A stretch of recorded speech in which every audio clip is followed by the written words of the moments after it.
What people are Gog and Magog? What is their nature? Are extraterrestrial beings the same as Gog and Magog of the end of time? Stay with us until the end of the video to get answers to all these questions.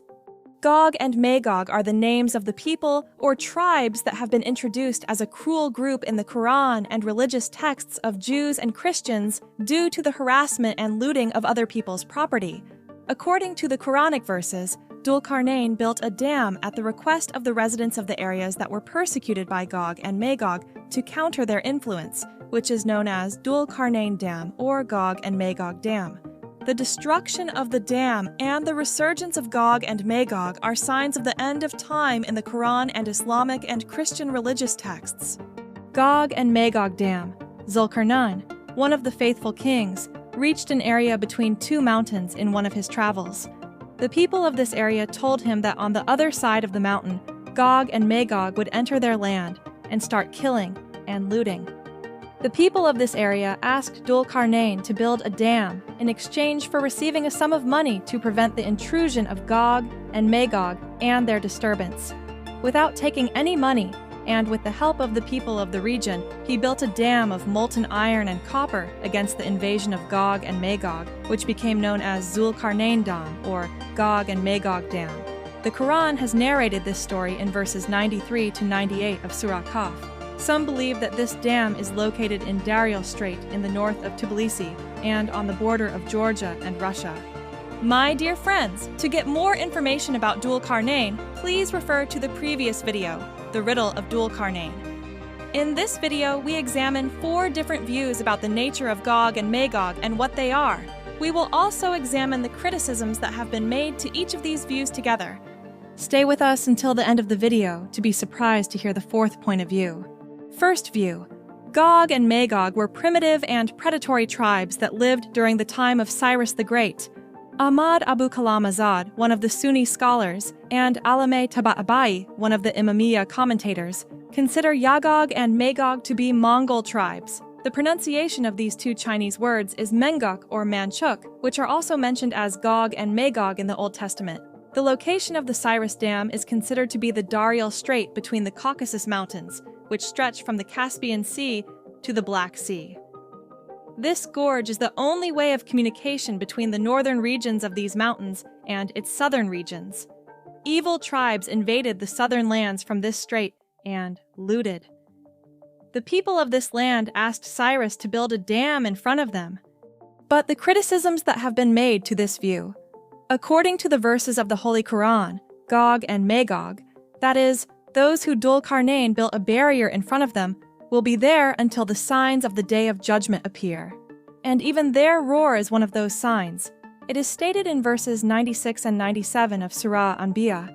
The release of Gog and Magog is one of the signs of the nearness of the Day of Judgment. But the people whom Cyrus built a barrier against their invasion do not exist now, and have died centuries ago.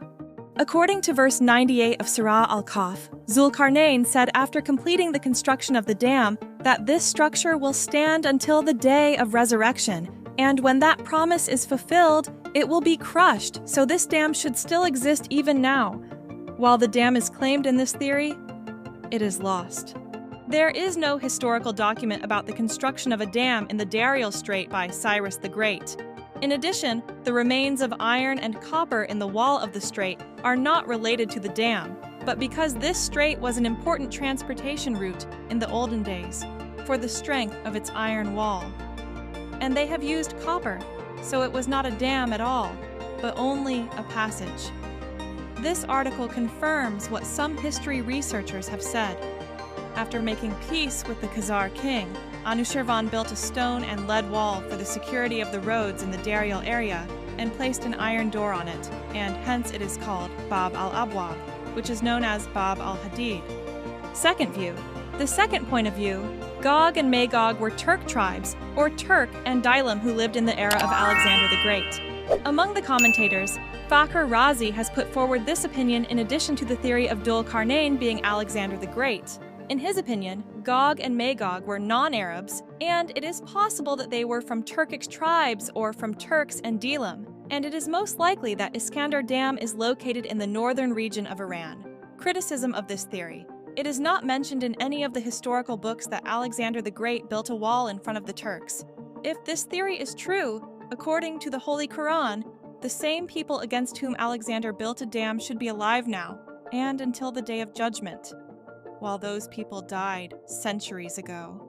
Third of view. The third point of view.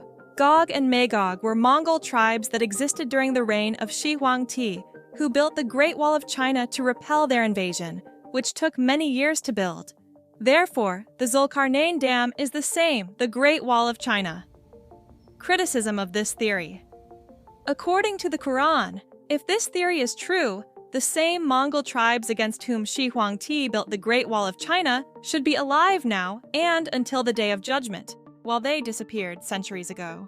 According to verses 97 to 99 of Surah al-Kahf, Gog and Magog will not be able to cross the dam until the Day of Judgment. While centuries ago, after the construction of the Great Wall of China, the Mongols were able to cross it and occupy their western lands as far as Baghdad. In the construction of the Chinese wall, stone, brick, and mortar were used, not iron and copper. The Great Wall of China itself was built by Shi Huangdi himself, not at the request of other tribes. While this is consistent with verses 93 and 94 of Surah al-Kahf Naz. New perspective. With the researches and reflections, the conclusion was reached that it is not necessary to consider Gog and Magog as humans and even as living beings. According to this hypothesis, they were a type of molten material inside the earth that came to the surface of the earth from time to time and destroyed every living thing that was in their path and changed the surface of the earth and caused the destruction of generations. When Zul-Qarnain reached one of the earth's faults, at the request of the inhabitants of that land, in order to prevent the molten material coming out of the fault, he filled the gap that separated the two crusts of the earth with materials that were opposite to each other. Molten material is resistant and impermeable, and it has been flexible against the movements of the earth's crusts and earthquakes. Reasons to prove this theory. In the word, the main ingredient of the words Gog and Magog is agg, which in Arabic means a kindled fire, which also means something that has a very high temperature. But what is meant by Magog is a type of molten material inside the earth that has side effects and other things. That is, the molten materials and their effects cause destruction and corruption. In the verses, the inhabitants of the land asked Dhul-Qarnyn to build a wall against Gog and Magog, but he told them that he would build a radam against them. The difference between a dam and a radam is that a dam literally means something that is just an obstacle, but a radam is more special than a dam. That is, a dam that has no holes. On the other hand, among the bodies, there are fluids that can pass through pores and holes. These points support the hypothesis that Gog and Magog are molten materials. Verse 96 of Surah al-Kahf is used that Dhul-Qarnain Dam was a horizontal dam located on the ground and not vertical, because when the iron melts, it flows towards the surface of the earth, so it is not possible to build a dam with it. On the other hand, based on this verse, Zul-Qarnain has filled the gap between the two crusts of the earth with materials. From verses 93 and 96 of Surah al-Kahf, it can be concluded that if we look at the sides of the earth's gap through the edge or fault, we will see them like two mountains. Now let's see what materials were used in the construction of Dhul-Qarnain Dam. According to verse 96 of Surah al-Kahf, those molten materials used to fill the gap between two dams are pieces of molten iron and copper. On the other hand, nickel metal is found abundantly in molten materials inside the earth, and by combining these three metals, iron, nickel, and copper, a superalloy is obtained, which is very hard, flexible, resistant to corrosion, and has a high melting temperature. According to verse 96 of Surah Anbiya in the Qur'an, near the time of resurrection, Gog and Magog will be opened. That is, they themselves were closed and will be opened at that time, not that their dam will be opened. This proves that Dhul-Qarnain made a barrier in front of themselves from Gog and Magog. In fact, Gog and Magog are the same molten material. In a hadith, Imam Sadiq introduces the components of that dam as copper, iron, something like bitumen, and something that ignites. So, Zul-Qarnain used bitumen or something similar to make his dam as flexible as possible so that his dam would not be broken in the face of severe earthquakes at the end of time and the movement of 2 layers of the earth. Zul-Qarnain further says, "When the promise of my Lord comes, he will crush and break that barrier." On the other hand, we know that before the resurrection, earthquakes of great intensity transform the earth. That is, the crusts of the earth move, then the molten material under them erupts. Therefore, Zul-Qarnain Dam does not have flexibility against such strong movements and breaks. As a result, the 2 crusts of the earth will be separated from each other, and the molten materials, Gog and Magog, will be thrown out from it. As stated in verse 96 of Surah Anbiya, before the resurrection, Gog and Magog will be opened, and from every high place, they separate quickly. Reasons to prove this theory in narrations.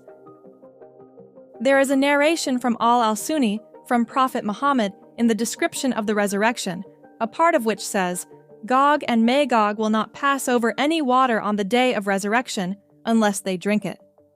According to this narration, one of the distinctive characteristics of molten materials is that they dry up any water they pass through. Also, the fact that he says that God will destroy Gog and Magog until the earth is affected by their stench can be a sign and confirmation of the theory of molten materials, because we know that as the molten materials cool down, the stench caused by the presence of sulfur emanates from them. A long narration by Salman Farsi, which was told with Imam Ali and some of his special companions about the Zul-Qarnain Dam. That dam was like a piece of very dark night, black with smoke coming out around it. According to this narrative, the smoke coming out from around the dam is a sign and proof of the molten material theory. Also, the blackness of the dam can indicate that its outer layer is bitumen or something like that. Researchers have put forward different theories about the nature of Gog and Magog and Dhul-Qarnain Dam. They brought many reasons to prove their claim. But which theory is correct and what is the true nature of Gog and Magog will be determined with the passage of time and perhaps with future scientific developments. Dear friends, please comment your opinion on this matter. What topics would you like us to make videos about in the future?